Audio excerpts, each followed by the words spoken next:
진짜 참. 미생물을 이용해서 음식물 쓰레기를 처리하는 것이 최고의 방법으로 이미 알려진 사실입니다. 왜 최고의 방법으로 인정을 받는지 알아볼게요. 먼저 악취 문제가 자동 해결됩니다. 그 다음은 이 호기성 미생물이 음식물 쓰레기를 10분의 1로 줄였습니다. 그 다음은 음식물 쓰레기가 좋은 흙, 즉 천연 유기질 대비로 재생산됩니다. 그뿐만이 아닙니다. 좁게 보면 탄소 배출을 내가 직접 줄이는 작업이고, 넓게 보면 지구 온난화를 막는 가장 기본적인 역할을 하는 것이죠. 이 호기성 미생물이 그 주인공입니다. 신기하죠? 실험 3개월 동안 음식물 쓰레기를 한 번도 버리지도 않았고 미생물을 이용해서 얻은 150g 흙이 전부였습니다. 처리 비용도 안 들고 전기도 필요 없고 악취 제거에 필요한 활성탄도 사용 안 했습니다. 이것보다 더 획기적인 음식물 처리 방법이 있습니까? 핵심은 고가의 음식물 처리기가 아니라 미생물입니다. 진흙탕으로 변했다는 사연을 들어보면 미생물에 대한 지식이 없는 것이 그 이유입니다. 그래서 이 호기성 미생물의 생육 환경을 먼저 알아야 해결될 수 있습니다. 미생물은 눈에 보이지 않는 작은 생명체이지만 동식물을 키우듯이 관리가 필요하거든요. 실패 없는 음식물 처리 방법과 미생물 관리 요령 3가지를 알려드리겠습니다. 미생물 취급 요령. 첫 번째, 먹고 남긴 음식물의 염분과 물기를 꼭 제거해야 합니다. 여기서 염분은 음식물에 들어있는 짠기, 소금을 말하는 것입니다. 호기성 미생물은 염분을 싫어하고 습기가 많은 것도 싫어합니다.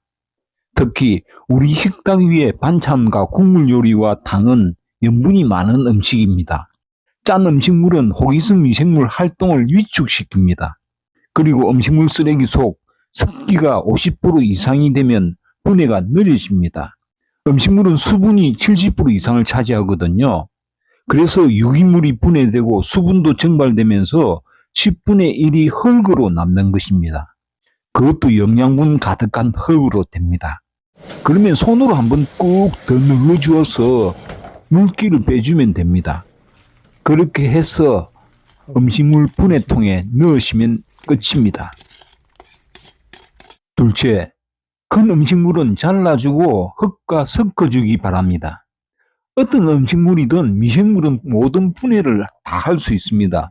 단지 분해되는 시간이 음식물 쓰레기에 따라 달라집니다. 불에 조리한 음식물은 놀랄만큼 분해가 빠르거든요. 한나절이면 끝나기도 하고 또 덩어리가 크거나 단단하고 다시마 같은 점액질은 시간이 많이 걸립니다. 가장 빠른 해결 방법은 미생물이 먹기 좋게 잘라주고 자주 섞어주는 것입니다. 음식물 사이로 공기가 드나들고 습기가 빠져나가므로 분해가 빠르게 진행되거든요. 분해가 잘 진행되는 흙은 만져보면 손에 달라붙지도 않고 보습력이 있어 포슬포슬함을 느낄 수 있습니다. 습기가 적당한 이런 환경은 당연히 진흙탕이 일어나지 않습니다. 자신이 게으르다 생각하면 하루 한 번만이라도 구석구석 섞어주시기 바랍니다. 제가 실험한 결과를 말하자면 음식물을 자르고 안 자르고의 분해 시간 차이는 최소 3배 이상이었습니다. 셋째, 호기성 미생물의 생육 온도 유지. 호기성 미생물은 중온균이고 20도에서 50도 사이가 생육 온도입니다. 중온균 미생물이 왕성하게 활동하는 온도는 25도에서 30도 사이입니다. 실내 온도 21도, 22도에서 테스트한 결과 미생물 활동이 느리고 분해 역시 느리더라고요.